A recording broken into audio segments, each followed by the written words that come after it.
Hello, hello. It is Teddy and Mandy, and welcome back to the Tea with Honey podcast. How you doing? I am good. How's your day been?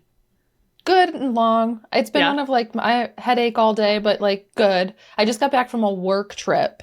I was gonna say another week know. of travel, and you're back know. from a work trip. Yeah, I just got back from a work trip, and so I am just getting back into the groove of things. And I think my body is a little bit worn down from travel and not being in my own bed and just all of the things that come along with travel. So I'm in, I think, recovery mode right now. I think my body's in recharge mode. Absolutely. I think you have been traveling more lately than you have in a very long time. And I am proud of you because I know you had another trip possibly happening now. But Yeah. you said you turned that one down. Yeah, And I I'm did. really proud of you. It's hard. It's hard to turn things down when you are asked to do something. Saying no is hard. And especially when it's something that I would have, enjoyed doing. I would have loved to do. It's for something I'm obviously passionate about.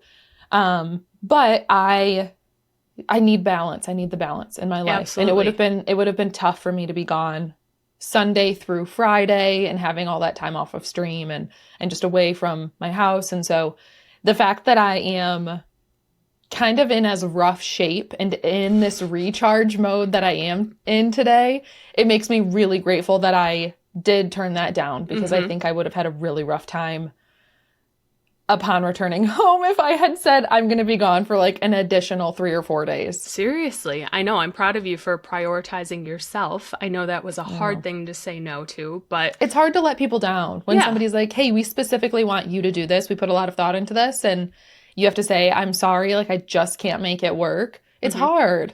it's really hard. I hate disappointing people. So yeah, it was one of those not going to do it, but I'm glad I made the decision I did. Absolutely. I know. I'm proud of you too, because I know you do not like saying no to other people. So you're back, and you're already back to stream. You've been streaming, but I think you've been having a really good week, because I think today was the day that you officially got your Steam Deck in the mail, right? I did. So there's some good news today. There's some good news. Absolutely. I haven't played with it at all. I turned it on. I got logged in. Haven't played a single game on it yet. That's okay. But by the time this episode comes out on Friday, you can bet your bottom dollar I will have played on the Steam Deck. So she's been logging hours. Next week, I will have updates for you on my first thoughts, my first impressions, the games I've been playing. Because I have games I'm really excited to play on the Steam Deck. So yeah, I'm really looking forward to it. And I just am so incredibly grateful for my Twitch community for funding this Steam Deck for me. That's amazing. Just so incredibly kind. And I'm so grateful for that. What? Fantastic. I remember when it got funded, I think my jaw dropped and I just spammed chat and I was like, OMG, OMG, OMG, waiting for you to see it. I was so excited beside myself. Yeah. But I think that's a huge positive for the day, even if it is a low spoons day for you. Low spoons day. But yeah, definitely brought some dopamine. Serotonin. I don't know which one. Both? But it brought the joy chemical to my head today on a pretty low spoons day. So even though I haven't actually played it, receiving a package in the mail that you have been looking forward to and have been tracking and getting to unbox it was that little boost of serotonin I needed in my day. Absolutely. The spark of joy. So when you are on these work trips, I know you fly in sometimes the day before and then you have the event or whatever it is the next day and then you come home either that day or the day after. What do you do, or what did you do this time to keep yourself busy while you were there? It so depends on where I am. Okay. I think we talked about this, but the last work trip I went on, I wanted to go see a movie, but there were no good movies on. And I was whatever. This time I had a really fun, I took myself on a date and I landed in my work trip. Luckily, this trip that I went on, I was in a big city. And so I landed about 2 p.m.-ish, and I wasn't needed until the following morning for work. So I landed, I grabbed myself some Raising Cane's chicken tenders. I love Raising Cane's. I've never had them. I don't know what's so special about them, to be honest with you. It's the sauce that you get. The sauce that you dip it in is really good. So I got some Raising Cane's. I sat in the car and I sat in the parking lot in my rental car and ate Raising Cane's and watched Emily in Paris on my iPad. What a morning. I had started watching it on the flight in. And so I already had them downloaded on my iPad. So I watched some Emily in Paris and had chicken tenders in a parking lot. In the morning for breakfast. No, it was like 2 p.m., 3 p.m. Oh, yeah, duh. I don't know why I'm thinking it was mid-afternoon. Okay, so honestly, I feel better about this now. Yeah. So then I checked into my hotel, dropped my bags, and I ran to an IKEA because I don't have an IKEA near me. I don't have IKEA anywhere near me. And I love walking around IKEA. Right. I don't know. Like, on these work trips I go on, I do not bring a suitcase. Like, there's no chance that I was buying anything from IKEA. But I just wanted to go walk around and, like, walk through the showroom and, like, enjoy myself. So I did.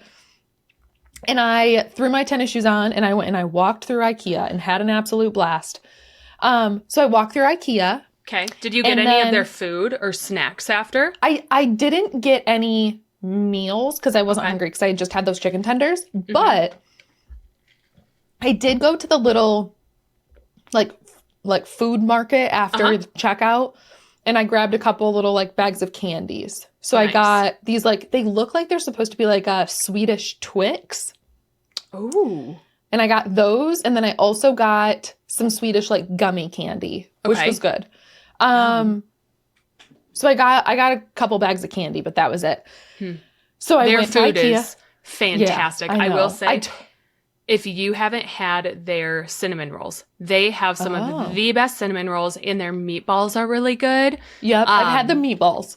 I don't know what it is about IKEA's snacks and foods, but it's like, to me, that's a massive draw after. I guarantee you can log 10,000 steps walking through IKEA. Like, if you are on a 10,000 step challenge, walk IKEA a couple of times, you're good. And then there's a food court at the end of it. There's nothing better. Like, that's a win-win situation. Massive win. I love IKEA. I'm glad you went there. Yeah, so it was fun. So I did that. I got some food. I got some candy.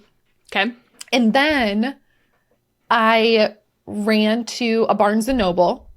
And I went and I walked around to Barnes & Noble. It was a 2-story Barnes & Noble, so it was a big one. I've never seen that before. Huh. Yeah. And so I went to a 2-story Barnes & Noble.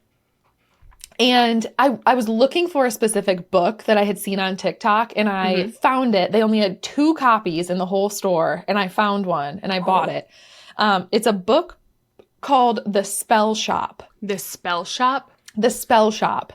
And it is a cottagecore. It's just a cottagecore book. Like, that's the best way to describe it. I've seen it. I saw it at Target. Yep. I know exactly what you're talking about. It's like a little cottage with steps, and there's like a cat laying on it, and it's a cottagecore book, and it has sprayed edges. It has like lavender colored sprayed edges. Cute. And I saw someone on TikTok recommend it. And so I grabbed it from Barnes & Noble, and I started it, and I'm loving it. It's so cute. It's really, really cute. Is it, like, what is it about? Like, what's the premise of this book? It's a magical sort of book. It's about a librarian. Who, after some, like, rebellion at the Capitol, which is, she worked at, like, the Capitol's library. There was a rebellion, and she had to escape with her sidekick, who is a spider plant. So, you know, like, a spider plant, like, you know what spider plants look like? I gave one of those to my mom in kindergarten, and she still has it to this day. Yeah. Yes. So her sidekick in this book is a spider plant. Okay. And so it's just like a really goofy, I don't know, but his name is Kaz, and he's a spider plant, and he's her sidekick. And so she and Kaz, the spider plant, have to, like, go escape from this rebellion and take care of all of these books that they're trying to save. And they end up going back to her childhood home, which is on this little island, which is just picturesque. There's like a little town. So she shows up, and of course, there is a love interest right away. Yes, there it is. There's a love interest right away. And I'm not going to spill any secrets. Like everything I'm saying is like on the jacket cover. So it's like if you're reading the synopsis or like the intro to the book, whatever, you're going to hear all of this. But so I'm not spoiling anything. But there's like a love interest right away. And I'm only like a third of the way through the book. But it is fabulous. So essentially, like the book so far is her trying to figure out how to survive and like what her like plan is, getting to know people on the island, whatever. So in like moving back into the cottage that she grew up in and like kind of barely remembers. So it's a really heckin' cute book and I'm really liking it. And I like kind of put a pause on my tandem read that I'm like almost done with. I think it's just because like when I travel, sometimes I want something that's a little bit like fluffier and less pay attention and like intense of a situation. Yeah. Absolutely. Yeah. And like I know I'm going to be in an airport, not an airplane. And like it's a little bit harder for me to focus intently on like a big storyline. And Throne of Glass, I'm very much in like a very serious part of it. Where if I miss something, it'll be pretty crucial. So I don't know. I was glad to just kind of like it's like a for fun book on the side. Bit. Yeah, exactly. And I'm cruising through it. It's like playing Mario Kart one night because you don't have the energy for Palia quests or something. Yes. You know, it's like a fun thing on the side, not taking over. Okay, so before you tell me more about your date, I have to ask, do we know, is this book spicy at all? Like, I get that there's romance, but like, what do you think? I don't know. I heard, so when I was buying the book, the Barnes & Noble, the girl who was checking me out was like, this book is amazing. And I was like, really? And she goes, it's one of my favorite books that I've read this year. Wow. And I was like, oh my goodness. And I said, is it spicy? And I said, or is it young adult? Like I asked the girl at Barnes & Noble, I was like, is it spicy or is it like a young adult? And she goes, no, it's definitely adult. But that's all she kind of said. And I was like, okay. And so I don't know. Yeah. Maybe she felt a little uncomfortable or something, like, I don't know, talking about that. Okay, well, was it in the young adult section? No. That's a good sign then, I think. It wasn't even in like it wasn't in romance or in fantasy. It was like right when you walked in, it was like on one of the two. It was like on one of the main, so it didn't have like a category because it was like right when you walked in. Interesting. Well, I feel like if it was young adult, it would have been in young adult, maybe. Yeah. So, okay, here's to hoping, but I will have to go get that then and try it. It's really cute. Cute. So I went to Barnes & Noble, got a book. I then took myself on a movie date. Just me. Cute. I went to IKEA. I went to Barnes & Noble, and then I went to the movies. That's a beautiful date. I just had the cutest night with myself. That's really cute. And I went and saw It Ends With Us. Okay. By myself. Okay. Can I tell you, though, I loved the movie. It was great. I was going to say, what did we think? Loved it. I thought it was I really liked it. I thought it was... Have you read the book? No. Okay. Me neither. No. That's what I was asking. I have not read a single Colleen Hoover book. Same. Some people love them and some people despise them. Like, I feel like you are either I love them or I hate them. I'm sure there are people in the middle, but like, I feel like she's very polarizing in terms of like people really like her writing or people really don't. And I just haven't read any of it. I don't love her. I don't hate her. I just have never read any of it. So, very pleasantly surprised at how much I liked it. I thought it was a great movie, a good message. I will say, when I booked the ticket, because I'm by myself, was like, I want to find a seat by myself. Like, I don't want to have to sit by people. So I picked a seat where there was 2 open spaces next to me and then 1 open space on the other side. And then there were people on. So I had 2 on one side, 1 free on the other. I sat down and there were 2 like teenage girls. Yep. There was like the space next to me and then 2 teenage girls. And then somebody had bought the 2 seats right next to me that were open. Bummer. And I was like, darn it. But not a huge deal. Whatever. It was like a couple and they were like our age sitting next to me. So I was like, not a huge deal, whatever. Right. And so we go, the teenage girls next to me were like chatting through the whole, beginning and commercials and whatever. And I was like, good, whatever, not a problem. And then they just kept talking and they just kept talking and they just kept talking. And at the beginning of the movie, they were like, one of them said something and she was like, oh, it's starting. And the other one's like, yeah, it doesn't really matter. It's not like nobody hasn't read this book anyway. And the other girl was like, I haven't read the book. And they were just like, I like heard every minute of their conversation. They didn't go 20 seconds without talking. The whole movie? They just kept going. Every time something would happen, they would comment on it or giggle. Like if somebody kissed somebody, oh my God. Oh my goodness. And it was like, I was struggling. Like it was brutal. It was bad. And so much of me was like, you need to say something. You need to say something. But you know me. I'm never going to say anything. No. I'm never going to say anything. Yes. Halfway through the movie, I was getting so annoyed. It was getting to the point where like I was missing the movie because I couldn't hear over these two girls. Like I couldn't hear what was even being said. And like it was getting into like some more serious topics in the movie. And I leaned over and I was like, hey guys, do you think we could quit talking? Is that word for word what you said? Word for word. Hey guys, do you think we could quit talking? That's the most like 4th grade teacher. I was so frustrated. I was so angry. I was getting so pent up. And I had like glanced over at them so many times to be like get the to hint. give them like a look, that was like, hey, stop. This is your warning. Hey, stop. And they didn't care. They just kept going. And so finally I leaned over and I was like, hey guys, do you think we could quit talking? Oh my God. And I was so nice about it, obviously.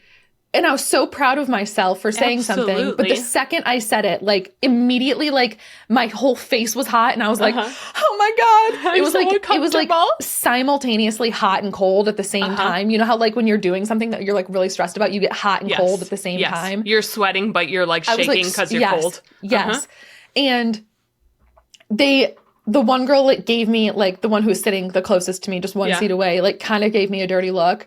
And I just like turned back towards the movie and didn't look over again. And they did get quieter. Like they did continue talking, but only like once every couple of minutes instead of like every 20 seconds. So it got a lot better. Good.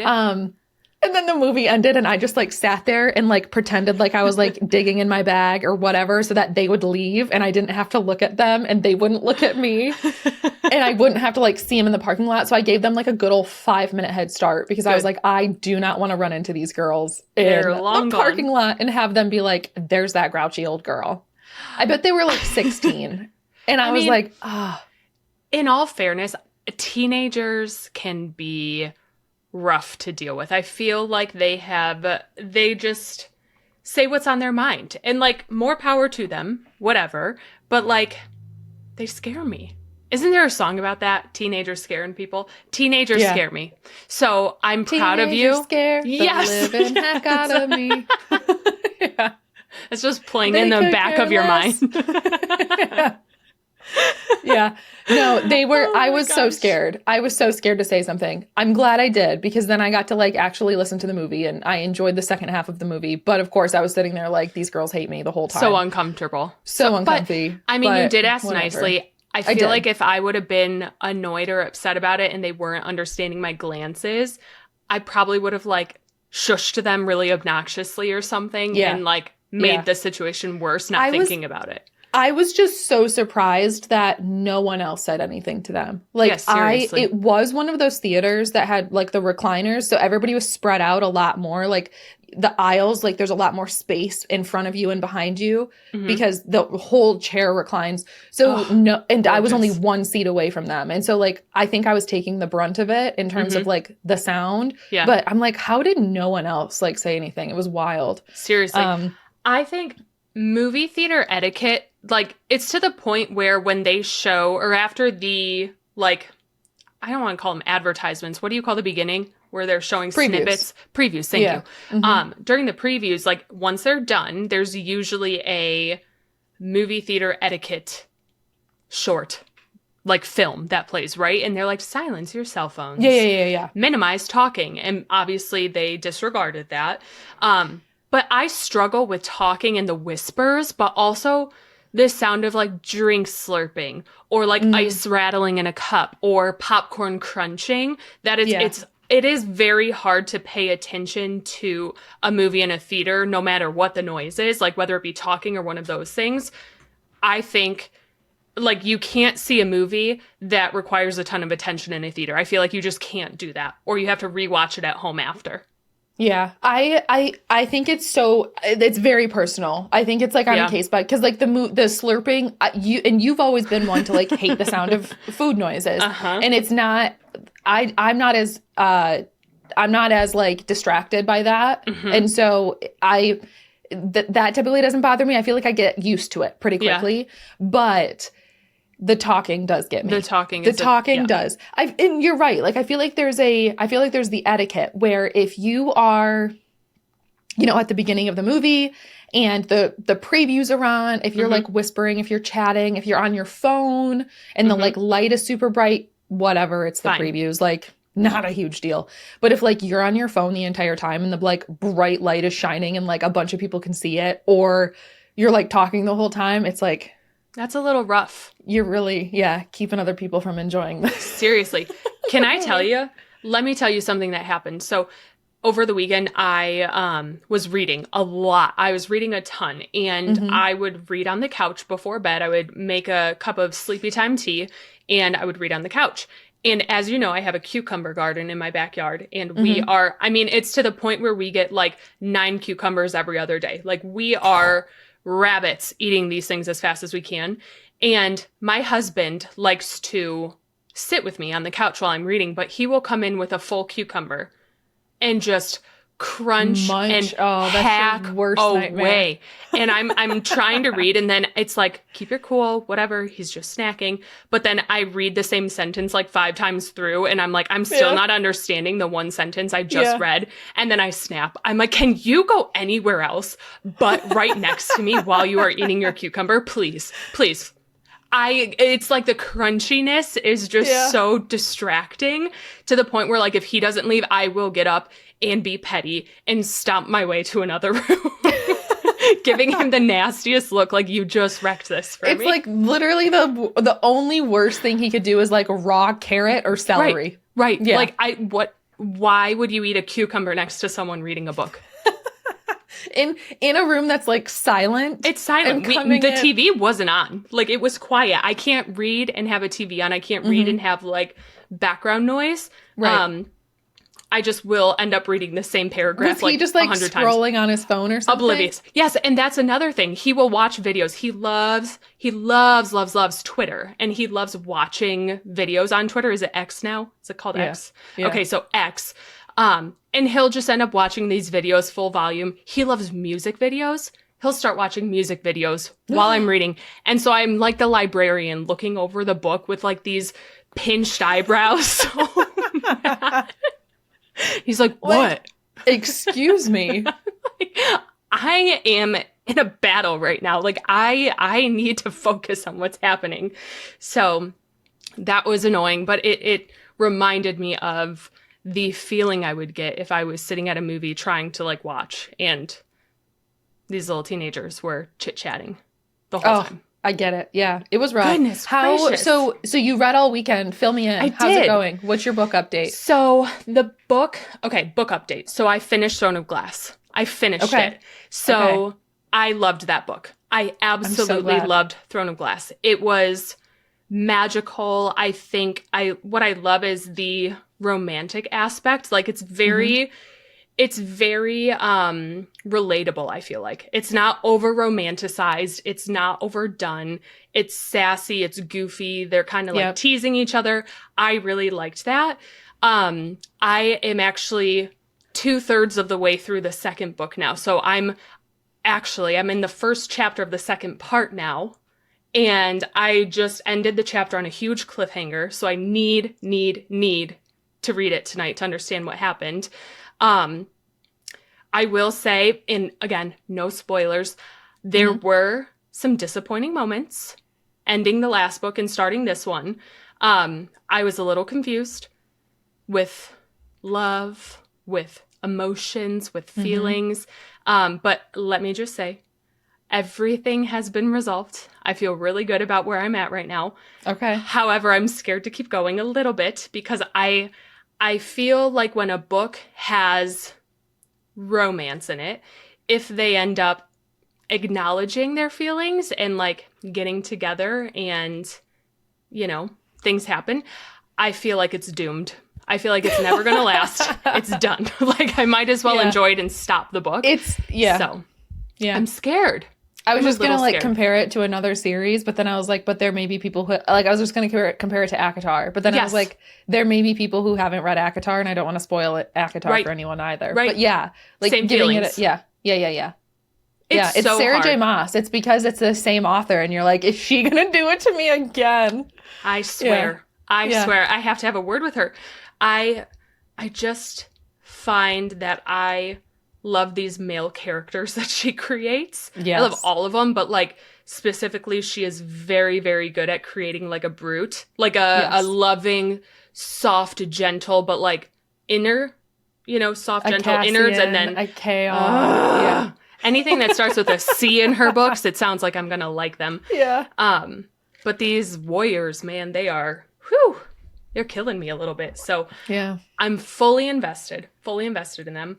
And I'm hoping I will finish this one probably in the next couple of days here.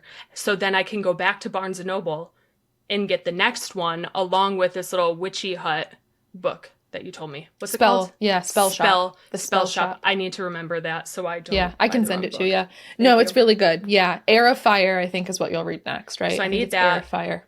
And Target, so I actually learned this at Target when I was buying these books. First of all, they're all on sale. So Throne of Glass, I got 20% off. Yeah, they always have that 20% off sticker on them. They always do, yeah. So I remember seeing the cover of this Spell Shop book because that's what I remember seeing on TikTok. It's cute. The aesthetic of the book is very cute. It is, yep. And I think that one had a 20% off sticker too. So maybe I'll go to Target. Maybe. And see if I can get it there again. Check Target and see if you can get it there. I got it at Barnes & Noble and I think I paid full price, so. Okay, well maybe I'll do that. Check Target if they have it on sale. I'll do that.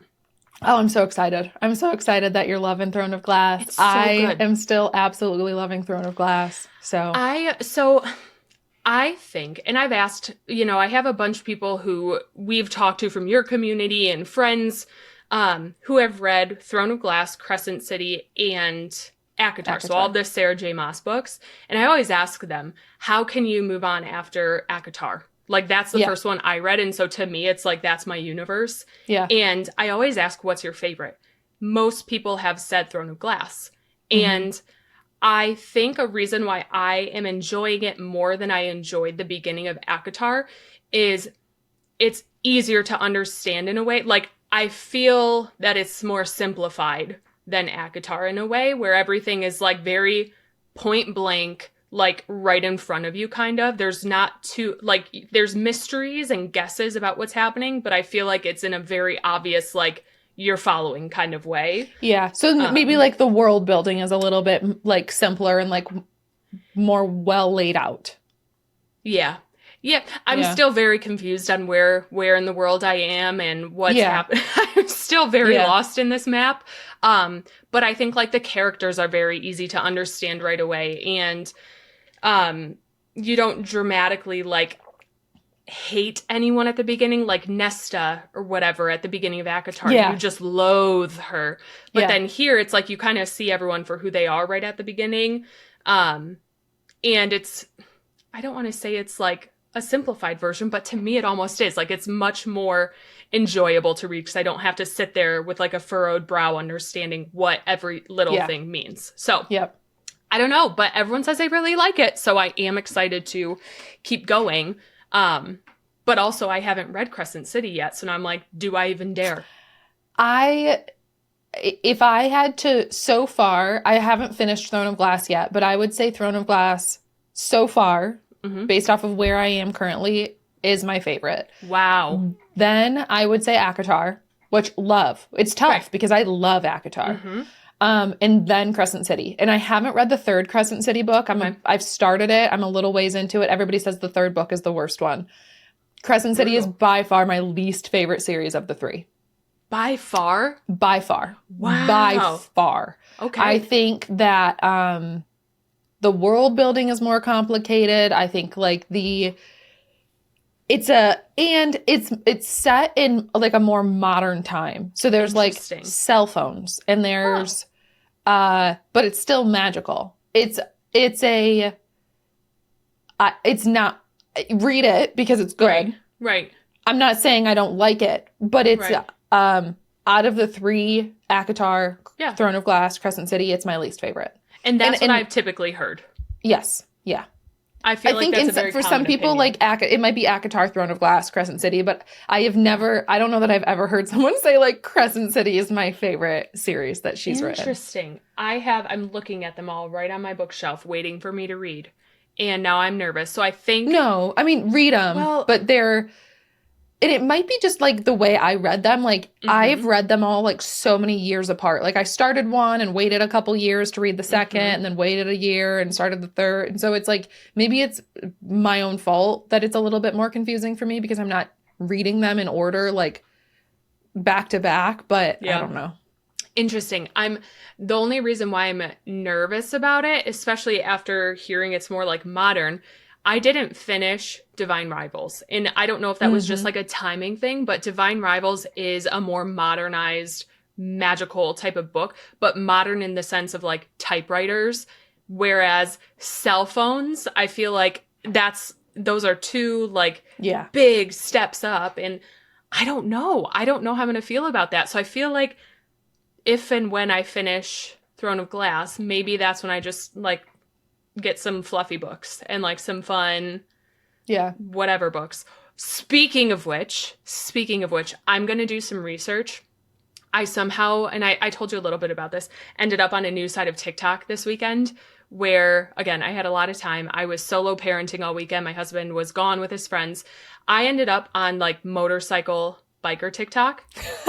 And I just like over romanticized this idea of me owning I don't know that I necessarily want to say motorcycle. They're almost like not an electric bike either.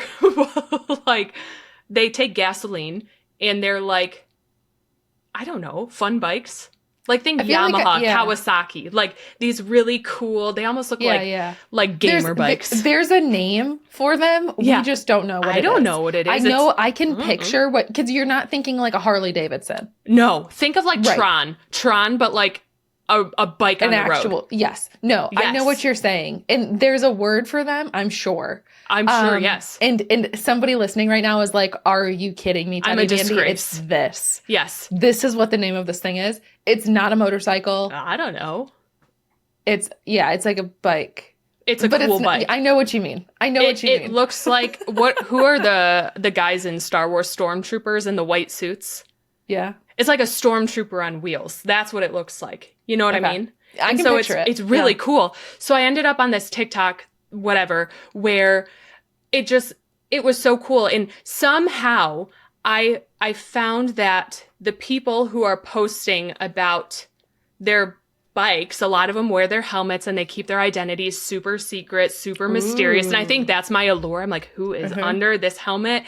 And they have these gorgeous tattoos, and the guys and girls, like everyone looks so good on these bikes. And half the time they're all talking about going on these bike rides, motorcycle bike rides to Barnes and Noble to get these like spicy books. And these people are like, this is a book talk thing. Like people who like spicy books, somehow, this is why my world got a little confusing this weekend. Apparently they're bikers. I don't know. The two go hand in hand. And so I think you have found a very niche corner of TikTok. So what I'm wondering is like icebreakers, for example, the book where it's like hockey books, right? They're like romance books about hockey players, whatever. I loved those. I wonder if there are spicy books about motorcyclists. because I think I'm going to try to find some. I guarantee you they are. I'm sure. Yes, there has to be. So I have to research some and like find some good spicy bike talk. Do you think, and this is me digging deep here. Okay. This is me maybe rooting into your childhood. Okay. Psychiatrist Teddy. Do you think any of this maybe draw could be coming from a little underlying crush of Jacob Black? Oh my God. Absolutely. Of course. Because they fix up bikes in New Moon. Yep. And he rides them shirtless and in the rain, and I feel like that could be... You know that like hot and cold feeling? I'm feeling that a little bit right now. I feel like... And you were always like a team Jacob, like you love Jacob. Anything Taylor Lautner, I'm on that team. Like don't put anyone against him. And I feel like that's kind of where my head goes. Yeah. And I know that's a different type of bike. I know totally. Like they actually like Taylor Lautner, Jacob Black was motorcycles. Yes. And this is more, I know, like a more modernized looking bike. It's like a transformer.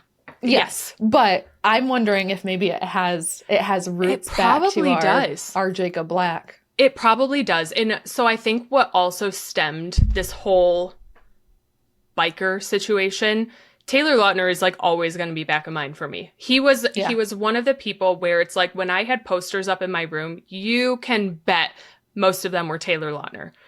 So like, yes, that probably deep down has some hints at this, but as I mentioned, I was solo parenting this weekend, which is fine. I've really evolved in my journey of motherhood where it's like I understand how to get through days by myself and like a weekend alone with my child. Like I've really gotten good at that. And I think what I loved in these TikToks were like these people just played really good music during their like GoPro footage of them just soaring down highways. It looked so peaceful. There were videos of them watching sunsets and they were on these dates with people. And I was like, I want to go feel that sense of freedom with wind blowing on my face and listening to like a really good Taylor Swift song. Again, if there's a biker listening to this and you like Taylor Swift and bikers don't go together, I'm sorry, but like you can't tell me that wouldn't be great. It can do. You could literally get a bike and listen to Hannah Montana and you set your own culture. Who cares? Could you imagine? Who cares what the biker culture is? If you're doing something you enjoy, you add the stuff that you love to it, so you enjoy it more. Who cares what people do? Do what you want to do. You're right. And I'm not saying I'm going to go rip 90 down a highway. Like, that's obviously not going to be me.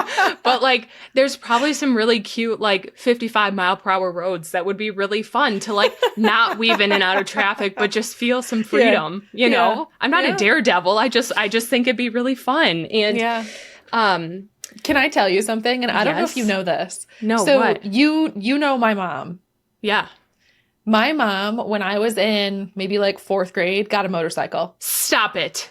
I'm not joking. I did not know this. Yeah. My mom took motorcycle lessons, and for, I don't know, a few months, every week she'd go to motorcycle lessons and she learned how to ride a motorcycle. She got her license. She got like her motorcycle license, and she bought like a little motorcycle, and it wasn't like a Harley. I don't know what kind it was. It was a Yamaha, I think. Oh my gosh. It wasn't like it was like definitely like a more traditional looking, but it was like cute and a little bit smaller. And I'm obsessed. She used to ride with my papa all the time, because my papa was big into motorcycles and he had a motorcycle. And so she got this so that she could go with him, and she took the lessons and like got this motorcycle and everything so she could go ride with him. And so my mom, so all that to say, like, you know my mom, and she is not someone that you would look at and be like, oh yeah, she's got a motorcycle, but she's like she did. And so I'm just saying, it's like doable. I think I absolutely need to look into this. I might have to call her and understand. Can I just... Okay, so one embarrassing story, quick. I have been on a motorcycle one time, and you know this story. I've been on a motorcycle once. I do know this story? I think so, unless I was too embarrassed to tell you. It was years and years and years ago. I mean, this was like a decade ago. Well, I was already your friend, so less than that. But I remember this guy I used to work with. Oh, yes. We were all at his house, like for a work party or something after work. And he was taking people on joy rides on his little motorcycle. And I was like, I have to go. Mm-hmm. And the second I get on, I'm not kidding. Like, I have not even sat down on this motorcycle yet. I kicked my leg over. I was in a shorts or something and hit my calf on the exhaust pipe of this motorcycle that had already been running for like an hour. When I say I burned my leg, like it was probably a 4-inch by like 4-inch welt. Like welt? It my was goodness. Did you hop up right away? No, I sat there and because they warned me. They told me not to touch that. And sure as heck, you touched immediately as I was not even sitting down yet. And so the whole ride I was like, oh my gosh, I'm going to pass out. And I'm like trying to hold on like on this motorcycle. I'm like, I'm not okay. And then I had to go to work the next day with this big purple welt on my leg. And I was like, yeah, this is really embarrassing. I don't remember what my cover up was for that, but that stunk. But now I know, and you learned your lesson. So yeah, there you go. I think I'd be okay this time. Yeah, you'd learn. Yeah. I definitely learned. I promise you I'm not getting my legs near an exhaust pipe again. So I'm going to have to call your mom because I did not know that. Mm-hmm. But again, all of this, I'm going to go to Barnes & Noble and see if I can find myself a spicy biker book. Because I guarantee you there's a good one. You should. I'm going to get into that little hole of biker book talk. That's okay. You got into that niche little corner, and if you're loving it, that's all that matters. Guarantee you if I find a book, I will, because these people are just so, it's almost like their TikToks are a story. So like, I'm very excited to do this. Interesting. I'm going to have to like, see if I can, you're going to have to send me a TikTok that you're like, I will. This is an iconic, like this kind of holds all of that emotion that I'm trying to describe. I think it's like the energy. It almost has like 50 Shades of Grey vibes. Like it's just how these people carry themselves is very intriguing, if you will. Okay. So maybe I just need to buy 50 Shades of Grey. I don't know if there's motorcycles in it, but like I wasn't allowed to read those books growing up. I read those when I was really young. I wasn't allowed to. My mom wouldn't let me. I had like just turned 18 when I read them, I think. I was it was like right after I graduated from high school I read them. I think it was like the summer between high school and college. I don't know. But I don't remember them. Literally at all. I want to read them. Long ago. I remember my mom being like, you can't read these. And I remember knowing that, like, what they were about. Yeah. But being too embarrassed that my mom also knew what they were about. So I was like, I'm not interested. Like, why would I want to read those anyways, Mom? Like, ew. Yeah. You didn't want her to think that you wanted to read them. Right. It's like, I don't even know what you're talking about. I'm reading Junie B. Jones or something. Like I'm 18 years old and I am reading Junie B. Jones in Magic Tree House. What do you mean? Your choose your own adventure book. That's what I'm reading right now. Yeah. So anyways, that was my like spiral the last couple of days. So I love it. Yeah, it was good. It was good. But let me tell you, so just getting back to my last couple of days of being alone with a child, can I just tell you, because I'm really proud of myself, I want to tell you my, like, guide, if you will. Okay. Mandi's, what's Ned's declassified school? Mandi's declassified solo parenting weekend survival guide. Okay. Heard it here first, okay? So, my biggest piece of advice for myself. Can these things apply to dogs? Yes, these can apply to you by yourself. These can apply to any situation, but I have found that it really helps with a screaming, tantruming 2-year-old. Okay. So the overlying like umbrella term here is going to be hold yourself accountable to make a plan or a schedule. So like every morning you're going somewhere. You wake up, you have breakfast, and you go somewhere. It's the zoo, it's a farm, it's the mall, it's somewhere. It's just a walk around the neighborhood. Eat up 2 hours. So then when you get back, you can have some TV time, some toy time, whatever your children like to do until they go take a nap. If your child still naps or if you like to nap, do that. Or if your dog likes to nap. So then your morning is done. And to me, the morning is the hardest part. So then nap time hits. It's around noon, 1 p.m. They're napping. You're jumping to 3 p.m. and your day's basically almost done there. So that you've survived. Like, you've survived. You are just like, can these hours go by faster? Can the hours of the day just go by faster? Seriously, I calculate this stuff. I'm like, this is beautiful. So then 3 p.m. rolls around, and at the end of the day, that's when I'm like, we either need to go outside, we need some fresh air, we need some grass on the feet, we need those endorphins, right? Mm-hmm. Or it's like, do something, like make a fun, silly plan. So for example, I asked my daughter, I was like, what do you want to do today? Like, what do you want to do with mom today? And she was like, birthday party. And I was like, okay, well, we weren't invited to any birthday parties, and no one's birthday is this weekend. So I was like, whose birthday is it? And she said it was Pooh Bear's birthday, her stuffed animal, Winnie the Pooh. And I was like, oh, is Winnie the Pooh having a birthday party? She was like, yeah.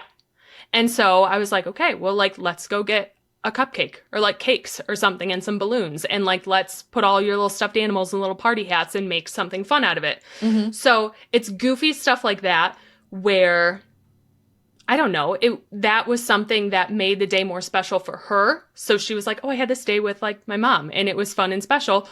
But it could be something as simple as I let her have breakfast in my bed and we watched a movie when she woke up in my bed. And so I think I've mastered weekends by myself or like a full day by myself. And I'm really proud of that.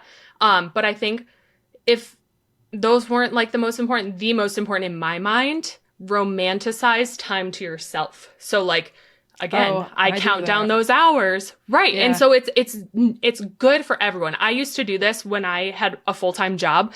It was like, okay, when I get home, we're having dinner, child's going to bed, whatever. After dishes are done, after dinner's cooked and everything's settled down, it's like you're doing a workout, you're watching your TV show. I'm sitting playing Palia for 3 hours straight with like a hot chocolate, and I went and bought my favorite cookies from Crumble or whatever it is, and like really romanticize the time that you get to yourself. Yeah. So I don't know. I made this like survival guide for myself. So now moving forward, anytime I have a full day to get through, it's like, this is what we're doing. It's scheduled, because if you don't have that, I feel like everything just drags on, and that's when like my mental state is the worst, and then it's like no one's happy. So I am really proud of myself for crushing this weekend.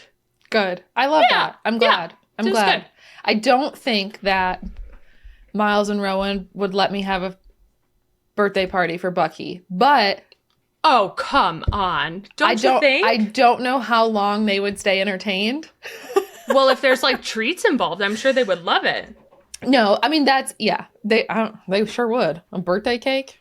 Right? It's or like, best day. Take your dog for a walk. Like, do something special for both of you, where it's like, you both, like, your dogs don't always get to go for a special walk by a river or like on a trail somewhere. Yeah. So I think a big part of that for me right now too is like, even without kids, I very much so romanticize my time alone. Yes. And I really, really love it. And I do not take it for granted. And so that makes me, I guess, all that more nervous to have kids because I so cherish the time that I do have.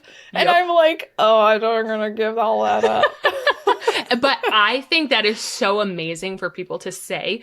You know me, I have always been on that side. Like, I think it is so amazing for people to be like, I'm not there yet because I want to enjoy this to myself. Yeah. I'm like, heck yeah, you more power do. To like, you for acknowledging. Absolutely. Like, enjoy. That's why I only have one child right now, because I don't want to lose what I have like built right now. You know? And so I totally get that. And I think it is so important for people, especially like around our age, who are thinking about having kids, thinking about having more. It's like, I think it is so important to really understand like what makes you so happy. What do you really enjoy about your day? And like on the weekends where you get to cave mushroom, it's like, cherish that, live that up, go like do whatever you have to do to make the most of that, because it doesn't last forever. And like, but then I think in like 4 years, I can cave mushroom maybe with a daughter who enjoys video games one day, and it'll all change. But for right now, it's like, oh, it's so important. It's just so important to make things special for yourself too, wherever you're at. Yeah. So I love that you are doing that now and not realizing it. So I get it. Yeah. I get it. So just tying a bow on this whole thing because my husband came home and I was like, so what'd you do with your friends? He got into a video game. He got into a video game. My husband bought a video game and I bought it for, well, okay. So he said, oh yeah, my friends play XYZ.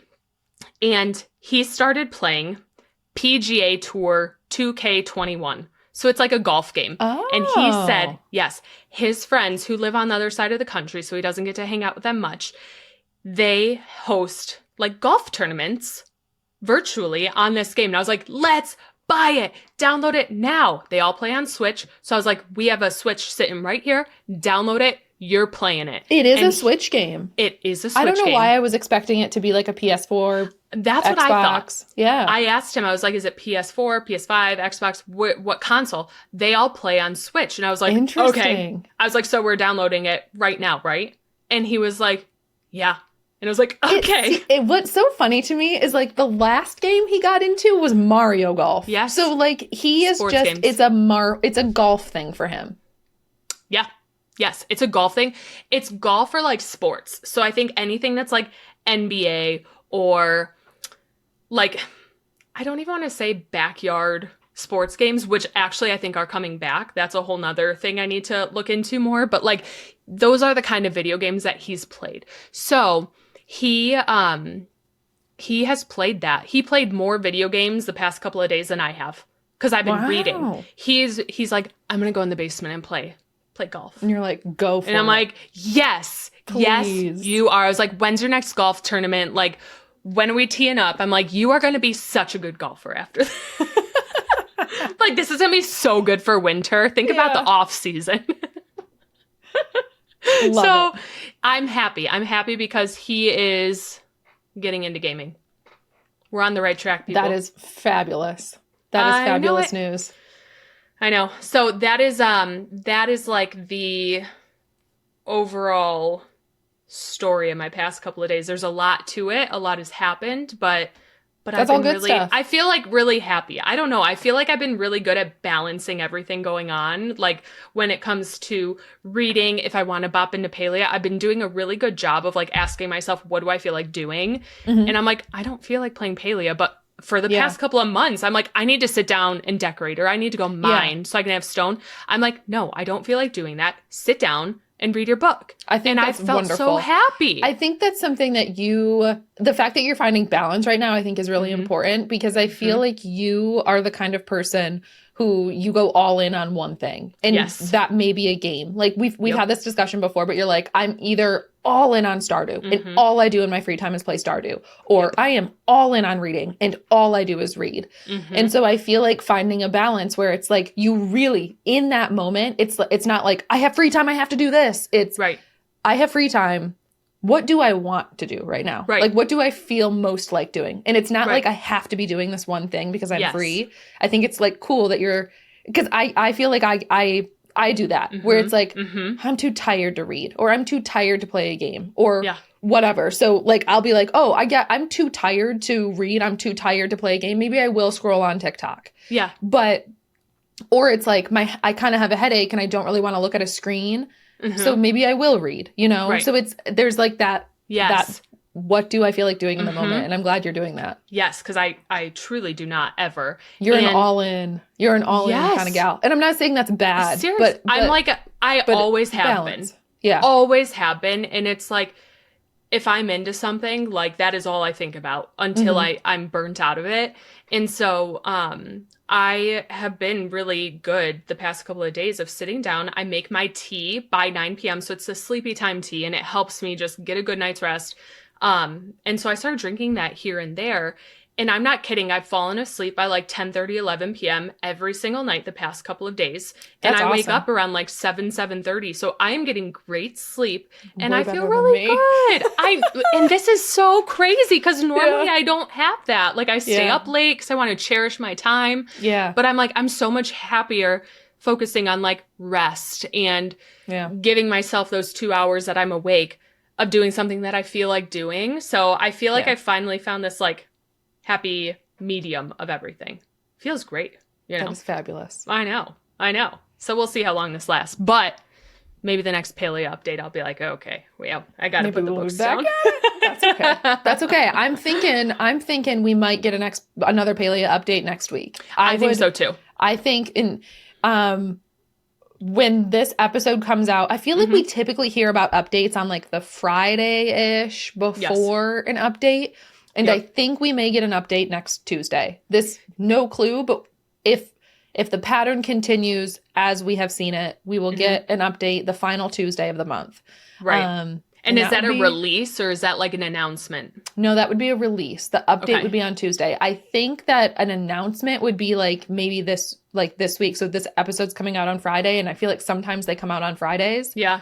So it may like the announcement may can't come out today, the day that the podcast release. But wow. So I think we'll see. I'm excited.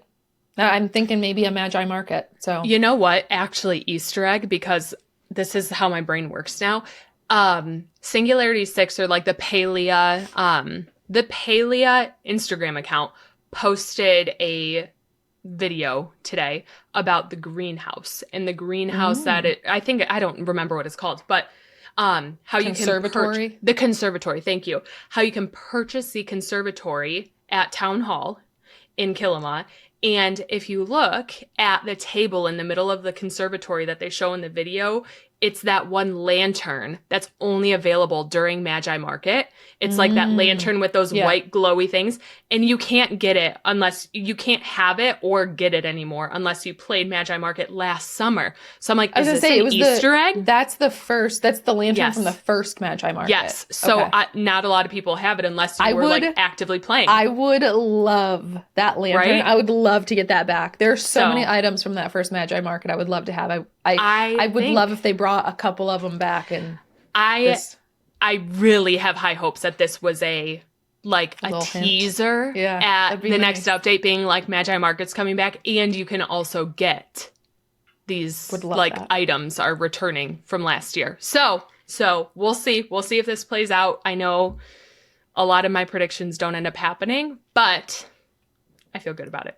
So we'll see. I'm excited. Okay. Speaking of Palia, I think we have a fun little activity here. Yes. We have a fun little activity. We are going to rank our individual. I'm going to let you do your rankings. I'm going to do my rankings. But we are going to rank the eligible bachelor and bachelorettes from Palia based off of like our own personal preference and who we're vibing with, who we like. How do you want to do this? Do we want to start at the bottom and work our way up? Do we want to start at the top and work our way down? Sure. So there are 11 eligible bachelor and bachelorettes in Palia. And I feel like people are so skewed and like everyone's opinion is so different. I think that's why it's fun because people are so into them. Yes. I have these conversations in stream all the time where people are like, I don't like that guy. Like, but he is in my top. And it's like, that's fine. Right. Like we don't have to like the same people. That's why Palia created so many different types of eligible bachelors and bachelorettes is so that everybody can like someone a little bit different. Like everybody can like some. And personally, the way I play the game is that I'm romancing everyone. I want to romance everyone because I want the storylines, I want the quests, I want the like items. Right. Yes. So my plan is to romance every single character in the game, and I do have. I ranked some of I made some of these rankings. I haven't completely romanced everyone. Yeah. I have not. I haven't either. There are some people that I haven't even started. Same. But I went off of the vibes that I currently have based off of the romantic relationships that I currently have. Yes. The top ones on my list are the ones that I immediately were like, I'm romancing you. Like, I don't make me think twice about the items or anything. The rest are like toss-ups. Okay. That I don't know. My list, I like my top, the people that like were at my top, things shifted based off after like I started romancing. Like mine shifted the people too. who were at my top initially have shifted. So which makes sense. Should we go like one by one, like 11, 10, 9? Sure. Okay, let's do that. So my last one that I probably will not get to until I absolutely have to. Subira. Okay. Okay. Any reason why? It seems like romancing my grandma. I don't know. I don't know. And I forget about her. I don't even talk to her. I totally understand that. She's because she's locked away in the inn, you do forget about her. Yeah. I get that. Absolutely. My bottom of my list is Tamala. Wow. Okay. Tamala. That is interesting. She, I will say, was a lot higher on my list initially because she's got that like sexy, witchy, like I was really quite excited to romance her. She's just mean. She is mean. She's just mean. She is. Like, you know how the Hassian romance, for instance, he starts off really hard and mean and you really warm up to it. He like warms up to you and it turns very sweet. Tamala hasn't been that way. She's just continuously mean. So that's why she has earned my 11th spot. She's last for you. Okay, I have not tried romancing her yet, and I think it's because I'm jealous of her. So I have not dipped my toes in her water yet. Okay. So 10, my second to last, Gel. Okay. I disagree because I like Gel, but I'm not romantically interested in Gel. I don't know. He's great. He seems like a good friend to me. He's friend zoned. He's hard friend zoned. Okay. But you will romance him eventually just for the story. But like I truly don't know if I can. Vibe-wise? Okay. I'll debate. I will decide to romance them if they have a good item that I will get. Okay. So Gel, like you have kind of the same relationship with Gel that like Tish has with Gel, where they are like really good friends. Yes. They're just friends. Correct. Okay. I get that.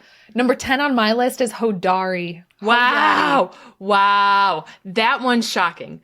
I know we both share a distaste for Hodari, but like compared to a lot of them, I can't. I just can't. Okay. I don't know what it is. He is this is the hot take, I think, a controversial opinion because a lot of people love him and I so respect that and I am so happy that people are showing him the love that he so much deserves. He deserves it. I like him as a person. The romance, it's just I got an ick and it's fine. Yes. But I've received an ick from him that I cannot shake. That's okay. But I am so glad that other people can appreciate him in a way that I cannot, so that he is not forgotten, you know? So. I like the one dialogue line he has where it's like, keep my name on your lips, darling. And that, to me, keeps me a little interested with him. Even you just saying that, I'm like, ew. Maybe cut that. I don't know why. Anyway, okay. That's him. That's mine. Number 9 for me, Einar. It's just a robot. It's a robot thing, though. That's the thing. I don't want to romance him. I know. I don't know. He's great. Love him, but I'm like, a romance? I don't know. Okay. That's it. I have no more to say about I'm not going to say anything until I get to my Einar. Okay. For me, Gina is next on the list. Yeah. Okay. I understand. It's not because I don't like her. I haven't romanced her yet. Okay. I haven't even tried. So she's... I've tried with Tamala. I've tried with Hodari. Didn't like it. Gina, I'm not putting her at the bottom of the list because I just don't know. I just don't know yet. Okay. I will. Yeah, that's all I have to say, I think. Hekla shows her a lot of love and attention, and I don't know. Yeah. I just haven't tried yet. That's I like her. It'll be fine. We'll see what happens one day. Yeah. Okay, number 8, I have Tish. And that's because she's my shep, and she's like... my best friend in the game. And I'm like, I don't want to ruin this. Yeah. You don't want to cross lines. Yes. I get that. Okay. Yes. Next on my list was Sabira. Okay. There's something about her that intrigues me. Interesting. There's something about her that intrigues me. Okay. In a way, she gives, for me, kind of like that sexy, mysterious vibe that I wanted from, that I sort of got from Tamala, but she's not as mean. Okay. So there's something about Sabira I like. Okay. I'm intrigued. I have barely started my romance with her. Like, I think I gave her chocolates, and I'm not even to level 2 with her. But I did start my romance, just haven't, like, worked on it at all. Wow. but she's not at the bottom for me because there's something about her that intrigues me a little bit. Okay. Yeah. I can respect that. Yeah. Okay, number 7, I have Tamala here. Okay. And that's because she is sexy. She's like, she is she Tamala. is. Like she Absolutely. knows she's hot, and like I can respect that. She's mean. I like mean. You do. I like a mean, but I like a mean. I like a mean. I like a little chase. But Tamala, she just makes me feel a little self-conscious sometimes with her. Yes. Swaying hips and how she carries herself. So I feel like, I'm just a little too intimidated by her to put her higher. And she has a past with your man. I know. Can't say any spoilers, but there's more to this story. Okay. Next on my list was Tish. Okay. Next on my list. So, I was just one above you in terms of where I had Tish on my list. I really like Tish. I really do. I get best friend vibes from her as well. And I am actively romancing her right now. Okay. For me, because I like her brother so much, it's like, it gives me Yes. Yes. So, Tish, she's beautiful. I like her personality a lot. She's very sweet. She's very kind. So I am romancing her and I'm not hating it, but it's like, I really like Reth. So it's kind of weird. It is a weird one. Yeah. It's a weird one. Yeah. I feel the same about Tish. So number 6, Gina for me. And that's because there's a group of them that to me are very platonically friends. And that's like Gina, Tish, Einar, Jel. Like those people I would put under a platonic category for myself personally. I am romancing Gina right now. I think I'm only like level 1 or 2 with her, but I'm solely doing it for her item because she's too sweet. She's so nice. And I'm like, I'm not going to put your pin on. Like this is just a waste. Right. So I don't know. I feel a little bad. I'm using her for her daisy planter, but it is what it is. It's okay. Her daisy planter. I think that's what the item is. Up next on my list is Gel. Okay. I like Gel. Like there's something about Gel that I'm intrigued by as well. It's like Subira, Gel. There's just something that like intrigues me a little bit.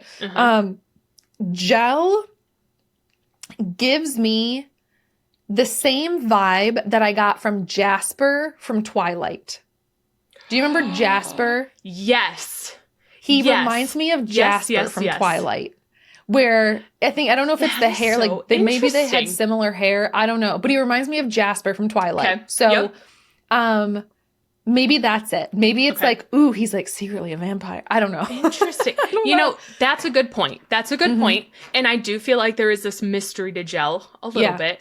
And I know Gel has a very big fan base. Like there are a lot of people who really, yes. Like I'm in a few, fan art, fan fiction groups. And a lot of people really, really love Gel. Interesting. I'm just gonna leave that there. I didn't know that. I didn't know that anybody really liked him. I've never seen people be like, he's my favorite romanceable character. So he's intriguing to me. Yeah. I understand the intrigue, yes. So that's why Gel has my number 6. Okay. So number 5 for me was Hodari, the daddy. Okay. He's much higher on your list than he was I know. Mine. And I think it's because like you can appreciate he is what he is. Keep your name on my lips, darling. Yes. Keep your name. Yes. I think what icked me about Hodari was like, before we can do this, you have to be my daughter's friend. I'm like, well, that's weird. Like, I'm here for you. You know what I mean? And so his story about, like, his romance story to me was a little off-putting when I was like, no, I'm in this, like, for you. And you're telling me to go be friends with your daughter. I don't want to do that. So, Hodari, he's, like, this manly mining man. Like, cool, great. Yeah. But he's not my absolute favorite. I could see how he would give for you, like, a Cassian vibe. Yes. So, I get that. Yes. Yeah. The way I wish I could, wasn't my favorite in ACOTAR, though. So that's fine. Like, I get it. I know. It's okay. We can like different people. And that's okay. Okay. Number 5 on my list was Kenyatta. Wow, okay. I like her. Surprisingly. Yeah. I have recently started my romance with her and have started getting closer with her. Yep. And the more I get to know her, the more I love her. And the more I am like, she's so attractive. Mm-hmm. And she's climbed. I think she could climb into my top 3 potentially, depending on how this romance goes. Yep. Right now, I'm only on like level 1 romance with her. Okay. If it continues on the trajectory that it is on now, I could see her climbing into my top 3. Yeah. I think we have the same, they're not in the same positions, but I think we have the same 4 people left. No. No, you don't think so? No. Are you You have sure? Kenyatta in your top 4. I do. I don't have. She was number 5. Well, top 4. She was number 5. Interesting. Yeah, who am I missing? I have somebody. Yeah. Interesting. Okay, well, I understand the Kenyatta lore. We'll get there later. Mm-hmm. My number 4 is Nayo. And I think it's just because he's like a sweet boy. That's all. He's just like the sweet old farmer boy. Yep. That's it. And it's like he's cute, but like I don't want to go pick pumpkins with you every weekend. Like it's just, it is what it is. But he's cute. So I roll with him. Yep. Okay. Number 4 for me. This is the one you're missing. I'm nervous. Einar. Oh, interesting. Einar. Have you started romancing him? Yes. And it is so funny. It's just funny. It's so innocent and he doesn't get it. And that's what makes it so fun for me. Like I'm ranking this on like enjoying this and I'm enjoying my romance with him because he's so funny and he's just like, I don't understand what you mean. And it's funny. So I'm really, I am enjoying it because it's a very unique storyline. Yep. It's a unique perspective. Yep. And I'm excited to see where it goes because I'm liking Einar. I really am. I know honestly, he's a robot. You were like, he's a robot. And I was like to hear it. But I'm really enjoying my romance with him. Okay. And so much of it is because like he doesn't get it. He doesn't understand what's happening. I am an air type in Palia, and so I reply with a lot of like sarcastic, like witty things. Yeah. I always do the like little sarcasm, and he doesn't understand me, and it makes me so happy. Interesting. Yeah. I think I would have a hard time with him because I think I'm a fire type personality where it's like I try to say like just the direct, straight to the point. Yes. Yeah. And I think he'd be like, you're scaring me. Maybe. Bye-bye. Yeah. So I think him and I would probably not see very eye to eye. But that's interesting. That I'm glad that that's like the game's take on his romance. That's very cool. I'm really liking it. Okay. So far, I still have a long ways to go with him in terms of romance. But in the like level 1, 2-ish area that I'm at, I'm really liking it. Good. Okay. So now we're in top 3. Top 3. Okay. So number 3 for me, and my top 3 are all ones I've completed at this point. And so I shifted them around. They are not in the order that I started as far as like which one I thought was my favorite immediately when I began the game. But my number 3 is Kenyatta. Okay. Same reason. She is hot. Her story is like she's spicy and she's fun and mischievous. And I like off the bat, I was like, I am romancing her. Like, and I wore her pin.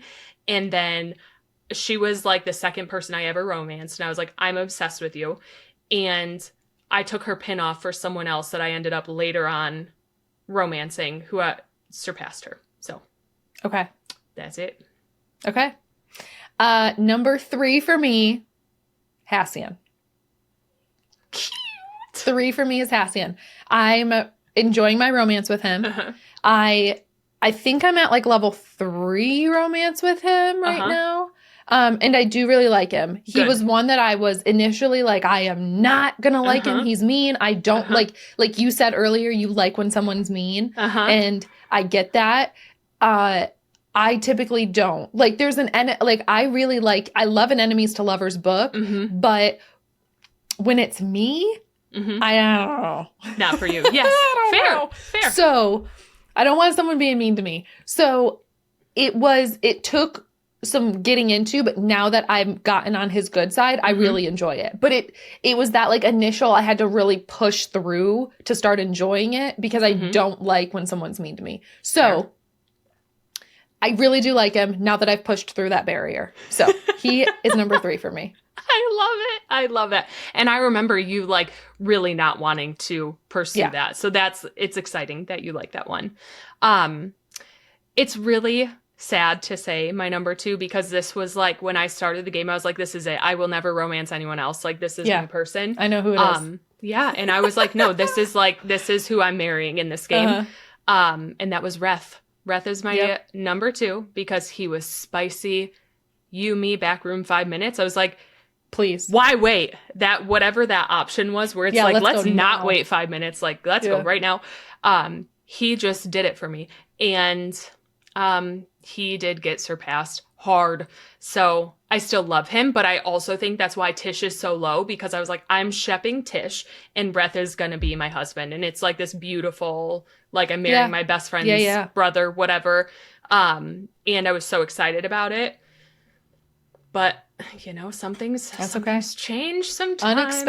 Unexpected romance is Plot the twist. most amazing. Yeah. You're right. I had the same situation for my 1 and 2. I had the same situation where I went in full romance for this person, thought this was the person I was going to marry. And I do think still, like I might have a hard time. Nio is number 2 for me. I really like Nio. I know he was down further on your list. He was like 5 or something. But I like a good boy. You do. And like you said, you like a mean boy. You like someone who's mean to you. I like a good boy. And he's a good boy. And he's just nice. And he gives me fertilizer that I don't use because I don't farm. But I just really like him. And he's just so straightforward. Is he a little bit boring? Yeah. But am I a little bit boring? Yeah. I get that. Like we just kind of... We just kind of work. So and like his family, his story is really sweet. Like his romance is really sweet. I love Badru. If I could romance Badru, like I don't know about that one. I love Badru. No, yeah. So everybody says he's boring, but listen, I'm also boring. I get it. So Nio is my number 2. Wow. And I figured that he had ended up getting bumped to number 2. I am going to have a hard time. Like, if you can marry one person and only choose one, it's going to be a hard decision for me. Totally. I do enjoy that you can wear 2 pins. And so I do have 2 pins on and it's my top 2 people, but same. I have my top 2 pins on as well. Yes. My number 1 is like, there's no competition. Like I would through and through choose this. Like if there was a marrying function, it's like, don't even talk to me about anyone else. Hassian. Yeah. I don't even know where to begin. How do you even begin to start? Like he's protective. He's a brute. He acts like he doesn't care about you, but then he like totally does. And you know it too. And you can like, he's a true enemies to lovers storyline. He's perfect. And he's like, I mean, the fact that Tao just follows him around, he has a dog, and he just walks around with his arrow. He's hot. Green flag. Right? And it's like, his mom. He has this backstory that you get to learn. But I love Sifu. I'm so curious about his other mom. Want to know what happens. His history. Yeah. I just think it's like the protective warrior energy that I get from him. He is like the Cassian in the book to me. He is my Kale, and it's like done deal. I have created many plots with like, I created a doghouse for Tao on my plot, and I created a Hassian shrine in every single house I've made. And I make areas for this man in my plots. So I'm like, yes, done. Like every character could go and I'd be happy. Yeah. There it is. Hassian. I love it. Number 1 for me is Reth. He's the only person I haven't said yet. I liked his romance from the start. And I think that the reason that he took over Nio for me was just that he was spicy and he was fun. He was never mean. He was always flirtatious. He was always friendly. He he's got like a little bit of a bad boy because he's working in the underground. You know, he's got a little bit of a bad boy to him, but he's always nice to me. Yes. So I think maybe that's why he's gone so much higher for me than like Hassian did, was because like he's got the little bad boy. Yes. But it's a bad boy because he cares, you know, It's a bad boy because he's trying to take care of her sister. Right. But then like, he's always nice to you. He's always nice. He never shows any of that like hostility. So I want someone who's nice to me. So I really like Reth. I like from the bat loved how flirtatious he was, and that really sucked me in. And so he holds that top spot for me. Again, I don't know that I'm a naturally flirtatious person. I don't think I am. Like I think I'm shy and a little bit awkward. You know? So, yes. So would I be a better match with Nio? Maybe. Like on that level, like we probably are more evenly matched in terms of like our boringness. But I think that Reth brings out a little bit more of a fun side, like a little bit of a spicy side, like a little bit of a ooh. Yes. What are you talking? So and I think that's fun in romance. Like I think that's the fun of it. It is. So so Reth is my number one. Wow. I am so happy eating soup for the rest of my life. Absolutely, because you're going to get a lot of it. But I also want to marry Nio too, so we'll see. Maybe they'll let that work. I mean, Nio was open. They would. Nio was open to a relationship, a 3-way relationship with me, him, and Kenyatta. And so maybe he'd be open if I swapped out Kenyatta for Reth. So. I guarantee it. It's interesting because in these groups that I'm a part of, people are also like thinking of the other characters who are not romanceable. A lot of them really want Ashura to be romanceable. Oh, yeah. Also, I see most often Sifu. They want Sifu to be romanceable. Yeah. And I'm like, I see that. If I didn't love her son so much, I'd understand it a little bit more. Yeah. But Sifu and Delilah, like I get it. Delilah. Sifu, I could understand. I just don't know. I think there's a lot of like mystery right now about the Elderwoods. Yes. Because a lot of people think that Sifu's wife, what's her name? Do you remember her name? That she is in the Elderwoods and she's either the Beast or she's living in the Elderwoods, or that we may get an introduction to her character when we get that Elderwood. So, so who knows? Like maybe that's why she's not romanceable, even though technically right now, like she doesn't have a partner. I mean, she does, but it's interesting. But I'm also curious if Ashura's son comes into play as well. My like gosh. That one I could see becoming changer. A problem. Hassian might have to stand some guard. If Ashura's son came, the world might turn. That might change some things. Yes. Yeah, we'll see. I am excited though. I think to me, honestly, the romance is like the fun of Palia, like probably one of the biggest draws for me. I really, really do hope that they, like they did with Friendship, add maybe like a level 5 romance or an option to take it a step further than a pin and maybe like marry them or have them be able to like spend time at your plot, where it's like, maybe if you marry Hodari, he can craft bars for you while you're gone. Or if it's Hassian, he can make like grilled steaks for you from things that you've hunted. Or, you know, Nio can do some of your crops. I don't know. So that would be a really interesting Reth twist. Could cook for you. See? So I'm like, Tish could make furniture. I don't know. You could like assign her things to make. Yeah. I think there's a lot of opportunity for that to happen. I don't know like the Subira necessarily, but if you're anything like me, you could have them come over because they have to give you a quest, and then you could just never talk to them, and then they're stuck on your plot. That's what I mean.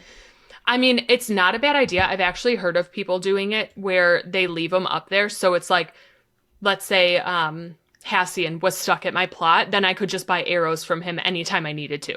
It's like I don't have to leave my plot before going to Bahari to buy arrows. I can just go straight to him. Or like Badru, you can buy seeds or whatever from him. So I don't know. Maybe that's a thing that they'll introduce. Maybe not. But I guess I'm not opposed to having Hassian, maybe a couple of them roaming around my plot all the time. That'd be nice.